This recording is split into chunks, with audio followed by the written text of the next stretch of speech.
Salut la team lactée, j'espère que vous allez bien. Bienvenue sur cette nouvelle vidéo et enchantée si vous arrivez ici. Alors aujourd'hui, j'ai envie de vous raconter ce qui m'est arrivé il y a peu, c'est-à-dire qu'il y a quelques jours pour ceux qui me suivent sur Instagram. Titi a attrapé une méga supra giga conjonctivite. Sauf qu'entre temps, papa a attrapé la même chose, donc il a été chez le docteur, il a eu un traitement dans sa conjonctivite et bien sûr, jamais 203. J'ai attrapé la même, voilà. Sauf qu'en fait, il s'avère que le traitement que nous ont donné les médecins pour nous les adultes est incompatible en fait avec l'allaitement. Et on a vérifié sur le CRAD, sur Ilactantia, il n'y a en fait aucune donnée sur ce médicament. J'ai pas cherché à tenter. Qu'est-ce que j'ai fait? J'ai réfléchi et je me suis dit, oh mais dis donc, j'ai du lait? Parfait, allez c'est parti. Donc pour moi c'est soignage de conjonctivite à coup de lait maternel. Et autant vous dire que l'avantage avec le lait maternel c'est que je peux être généreuse, donc dès que ça ne va pas je peux en mettre, c'est super bien. Et d'ailleurs Chérie me faisait la réflexion hier, il me dit j'ai l'impression que toi ça soigne vachement plus vite que nous. Ah. Et ouais. Et voilà, et donc du coup, tout ça pour dire que finalement je soigne ma conjonctivite avec mon lait et c'est ce qui est extraordinaire avec le lait. C'est qu'on peut en faire plein de choses comme je vous l'avais déjà dit dans une précédente vidéo. Mais aujourd'hui, vous voyez, ce qui m'intéresse et ce qui m'interpelle un peu avec cette histoire, c'est de me dire, mais tiens, mais au fait, comment c'est composé ce fameux lait maternel? Qu'est-ce qui se passe entre le moment où on accouche et puis au fur et à mesure du temps? Comment il est ce lait finalement? C'est ce que je vous propose de voir aujourd'hui, les 3 grandes étapes clés de changement que va subir notre lait, parce que vous savez que le lait change au fur et à mesure du temps, sa composition change au fur et à mesure du temps et puis surtout au fur et à mesure des besoins de bébé puis de bambin. Donc c'est un petit peu tout ça qu'on va regarder ensemble aujourd'hui. Allez, c'est parti!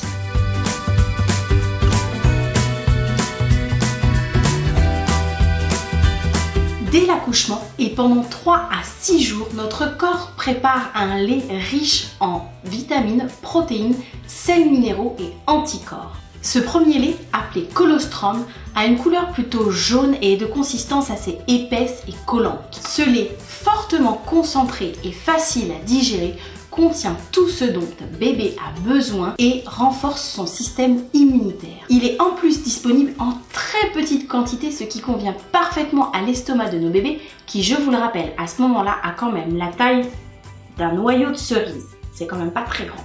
Le colostrum a un effet laxatif qui permet à bébé d'éliminer le méconium par les premières selles. Il contribue aussi à éviter l'ictère du nourrisson en éliminant la bilirubine de l'intestin.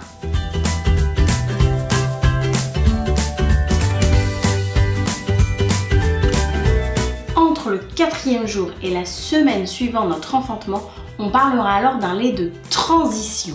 Notre lait devient alors plus fluide et légèrement orangé. Sa teneur en immunoglobulines et en protéines va alors baisser, tandis que sa teneur en glucides, lipides et calcium va alors augmenter.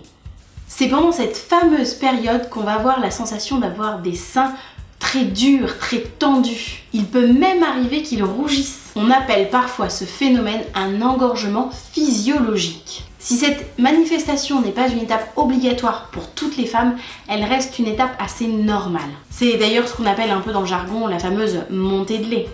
D'ailleurs, j'en profite pour vous rappeler que la montée de lait peut donner de la fièvre. Et si des tétées fréquentes peuvent soulager, on n'oublie pas que si une douleur persiste ou quoi que ce soit qui vous gêne persiste, on interpelle le personnel médical qui est autour de nous. Alors ici, personnellement, je vous l'avais déjà raconté, mais effectivement, pour Titi, je n'ai absolument jamais senti mes montées de lait, mais rien du tout. Les sages-femmes ont passé 5 jours à me demander si j'avais mal au sein, à croire qu'avoir mal au sein est un critère de la montée de lait, alors que effectivement, je le rappelle, pas du tout, c'est pas obligatoire qu'on ait mal au sein pendant la montée de lait. Et pour Pupus, j'avais des petits picotements, des petits pics comme ça, des petites lances dans le sein. Mais c'était léger et supportable, mais effectivement, je sentais beaucoup plus, à croire que la nature était bien faite, parce qu'effectivement, avec un premier, je m'en suis aperçue à la maison, on pense pas toujours à regarder les signes d'éveil, etc. Et du fait d'avoir ces petits pics, ces petites lances, ça me disait, ah tiens, hop, il est l'heure d'aller de faire tétée, et puis du coup, hop, on se mettait à la tétée ensemble.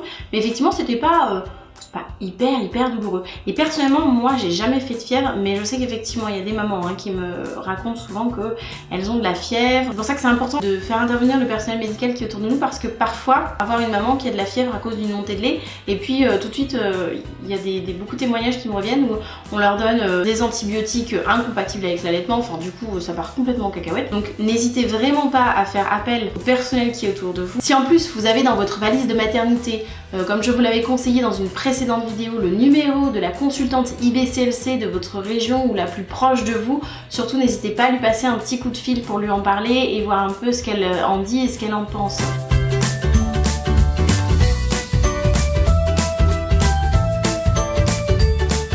Le lait va connaître encore un changement majeur lors des 15 jours après l'enfantement pour devenir ce qu'on va appeler le lait mature. Ce lait va leur sembler beaucoup moins crémeux. Cela pourra surprendre au début d'une tétée ou d'une expression manuelle ou encore avec un tire-lait.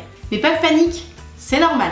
Ce lait mature qui pourra paraître trop liquide, mais du lait maternel n'est jamais trop liquide, pourra être de couleur bleutée et légèrement translucide. Il contient tous les bons nutriments nécessaires au bon développement de nos bébés. Si le lait maternel se modifie au cours du temps, comme on l'a vu depuis l'accouchement jusqu'à ce qu'il arrive au lait mature, il se modifie aussi au cours d'une seule et même tétée. En effet, il est un peu composé de ce qu'on appelle, nous, dans le jargon un peu vulgaire des mamans allaitantes, de l'entrée, plat, dessert.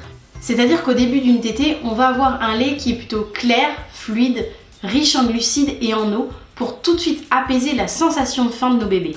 Par contre, en fin de tétée, le lait va devenir plus épais et plus riche en graisses et en protéines afin de rassasier nos bébés, de favoriser leur croissance et de neutraliser l'acidité des sucres. Ainsi, le lait maternel, cet aliment vivant qui a la capacité d'adapter totalement ses composants aux besoins de notre enfant, a toujours tous les éléments nécessaires et dans les bonnes proportions idéales pour nos bébés.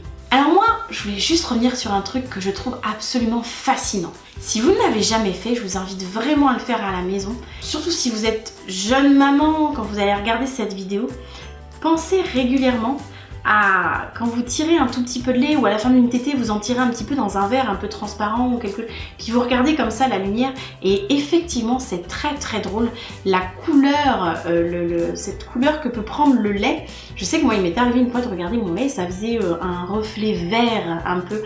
Alors je vous assure que quand on sait pas trop ça au début on se dit il est chelou mon lait là, je peut-être pas donner mon lait à bébé là, Et en fait non, c'est complètement normal, ça dépend complètement de la composition du lait de bébé, mais je trouve ça tellement extraordinaire de pouvoir juste vous tirer un petit peu de lait, histoire d'en avoir un fond comme ça, et vous regardez la couleur que ça peut avoir, jaune, or, orange, vert, un peu reflet vert, on dit pas vert, pas vert comme un nénuphar non plus, un reflet vert, d'accord quand même, un reflet vert ou même un reflet bleu, j'ai même vu un reflet violet, je vous assure, c'est vraiment, je trouve ça magnifique en fait, je trouve vraiment ça extraordinairement beau d'un point de vue artistique tout simplement.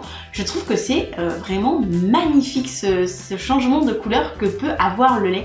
Alors vraiment si vous ne l'avez jamais fait et pour vous amuser un petit peu, je vous dis par exemple d'exprimer des litres et des litres, vraiment en fin de tétée vous en profitez, hop vous en prenez encore un petit peu, vous essayez de le mettre dans un petit récipient, vous allez voir c'est splendide à regarder. Mais je sais on n'a pas toujours le temps de faire ça. Bon bah quand vous avez le temps, oh là là, je vous entends déjà mais vous allez voir c'est vraiment super rigolo à faire et puis à observer. Moi je sais que maintenant mon grand il a 3 ans, donc des fois je regarde avec lui en fait, on regarde et on essaie de deviner ensemble quelle couleur pourrait avoir le lait et c'est super drôle. Est-ce qu'il pourrait avoir donné cette couleur au lait? Alors des fois on a des théories sur ce qu'on a mangé ou c'est un je trouve, enfin bon on part dans des délires un peu mais c'est très drôle avec un grand par contre et je trouve ça génial parce que ça ouvre aussi avec mon grand une discussion sur l'allaitement, sur le lait et tout ça et je trouve ça extraordinaire. Alors vraiment si vous avez l'occasion, faites-le, amusez-vous et justement dites-nous en commentaire quelle couleur a votre lait parce que ça peut être très marrant qu'on en discute tout ensemble. Et sur ce, moi c'est fini pour cette vidéo, j'arrête de parler, c'est promis. Je vous fais des gros bisous, je vous souhaite une belle voie lactée et je vous dis à bientôt pour une prochaine vidéo. Allez bye bye.